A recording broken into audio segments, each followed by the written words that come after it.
एक गांव में 3 लड़के थे, राम, श्याम और राजू। उन तीनों के पिता काफी अमीर थे। तीनों का बचपन बहुत अच्छे से गुजरा था। उनके माता पिता कभी भी उनकी कोई भी मांग को अनदेखा नहीं करते थे। राम के पिता सरपंच थे, श्याम के पिता एक कारोबारी थे और राजू के पिता एक किसान यानी एक जमींदार थे। छोटी उम्र से ही उन सबको लाड प्यार ने ऐसा बना दिया था कि ना तो उनको मेहनत का पता था और ना ही उनको समय की परवाह थी। अक्सर वो लोग सारा दिन बस घूमते ही रहते थे। नशे और अन्य भोग विलास भी किया करते थे, जिससे उनके गांव वाले भी दुखी थे।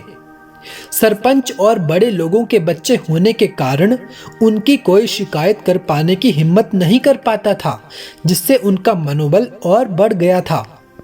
एक दिन उनके गांव में बहुत तेज बारिश हुई, जिससे सब लोगों को नुकसान हुआ, जिसमें इन तीनों के पिता भी थे।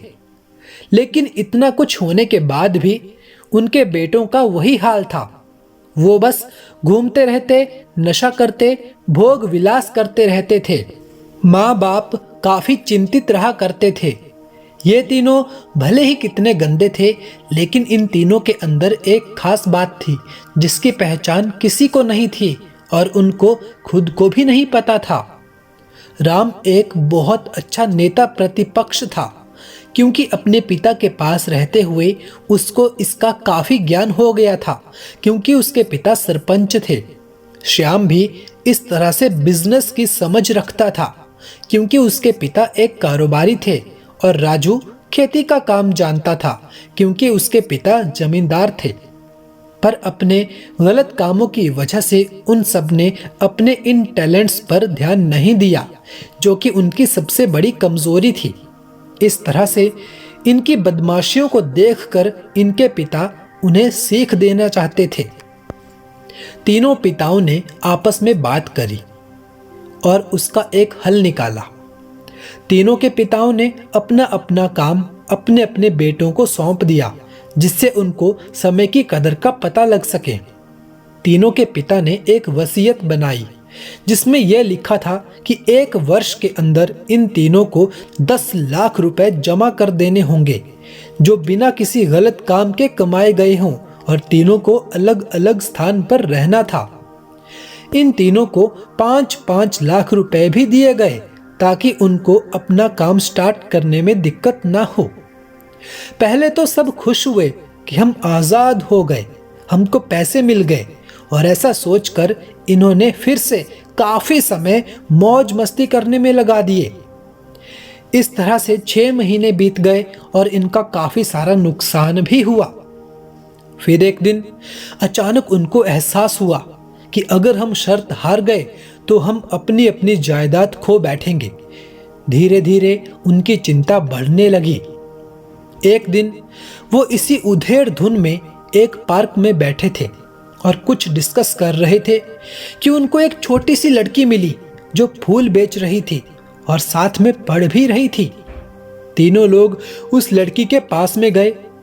तभी राम ने लड़की से बोला, बेटी, आपकी उम्र क्या है? तो लड़की ने जवाब दिया कि मैं 12 साल की हूँ। इतना सुनते ही राम ने आश्चर्य से पूछा कि आप इतने छोटे होकर के खेल नहीं रहे हो? इस पर लड़की ने जवाब दिया कि मेरे पापा अब इस दुनिया में नहीं है और माता बीमार रहती है, इसलिए मैं ये काम करती हूँ। ये सुनकर राम ने अपना पर्स निकाला और उसके पास जो भी पैसे बचे थे वो उस लड़की को देने लगा। उसके बाद लड़की ने बोला, अंकल, आप भी फूल ले लो, मुझे बहुत खुशी होगी, क्योंकि मैं अगर आपसे फ्री में पैसे ले लूँगी तो फिर मेरा मन पढ़ाई में नहीं लगेगा। मैं कामचोर बन जाऊँगी, क्योंकि यही समय है जिस समय मैं अपना भविष्य लिख सकती हूँ। राम ने उस लड़की से सारे फूल ले लिए और तीनों घर लौट आए। उस फूल वाली लड़की का उन तीनों लड़कों पर बहुत गहरा प्रभाव पड़ा। रात भर उन तीनों ने उस बच्ची के बारे में सोचा। वो लोग उस बच्चे के बारे में पूरी रात सोचते रहे और उन्हें एहसास हुआ कि वो तीनों कितने गलत थे। तीनों ही दोस्तों को एहसास हुआ कि आज भी उनके पास 6 महीने का समय है और पिता के दिए हुए काम को पूरा करने का और भविष्य बनाने का भी। इसी दौरान सबने सोचा कि अगर बचे हुए समय का सही उपयोग किया जाए तो अभी भी बहुत कुछ किया जा सकता है। और वो लोग दूसरे शहर में आकर काम तलाशने लगे, पर उनकी शर्त में एक शर्त ये भी थी कि उनको जो भी काम करना है वो अपनी पहचान को बताए बिना करना है, जिससे ये साफ था कि उनको काम नहीं मिला। और जब काम नहीं मिला तो उन्होंने सोच लिया कि अब वो अगर कुछ भी करेंगे तो अपने गांव में जाकर ही करेंगे। भले ही उनके पिता कुछ भी सोचें, लेकिन फिर भी अपने गांव में जाएंगे और अपने गांव में कुछ नए काम करेंगे, भले ही उनको अपने पिता की वसीयत ना मिले। तीनों लड़के अपने गांव में फिर से आए और अपने अपने पिताओं से जाकर के मिले और उन्होंने अपने अनुभव के बारे में बताया और बोला कि वो आगे से ऐसी गलती नहीं करेंगे और वो उन्हें माफ़ कर दें। लेकिन पिता तो शर्त पे ही अड़े थे। लड़कों को कोई दया नहीं मिली। तीनों को फिर से दुख हुआ कि तीनों को अपनी गलती का एहसास होने के बाद भी उनके पिता उनका सपोर्ट नहीं कर रहे हैं। और फिर से वो लोग रात भर सोचते रहे कि अब क्या किया जाए। तीनों ने मिलकर एक स्कीम निकाली। राम अपने मित्रों के साथ में मिलकर लोगों की प्रॉब्लम को सुलझाने लगा, जिससे उसको गांव की समस्याओं का ज्ञान हुआ। इसी तरह श्याम भी गांव के विकास के लिए नए नए तरीके सीख गया और राजू को किसानों और बीजों का ज्ञान हो जाने से उसको काफी फायदा हुआ। तीनों ने मिलकर अपने बाकी पैसों को सही ढंग से सही जगह पर लगाकर गांव को एक नया रूप दे दिया। उनकी कड़ी मेहनत से ना सिर्फ गांव के लोग बल्कि दूसरे शहरों के लोग भी उनकी तारीफ करने लगे।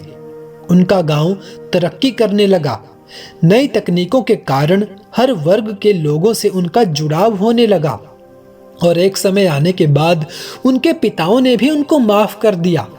इस तरह से दोस्तों, उन तीनों को समय की कीमत का अंदाजा हुआ कि पहले वो कितना समय बर्बाद कर रहे थे, लेकिन जब से उनको समय की कीमत का अंदाजा हुआ तब से उन्होंने समय को बर्बाद करना बंद कर दिया और काम करके पैसा कमाया, नाम कमाया और ये सीखा ईमानदारी से जिंदगी कैसे जी जाती है।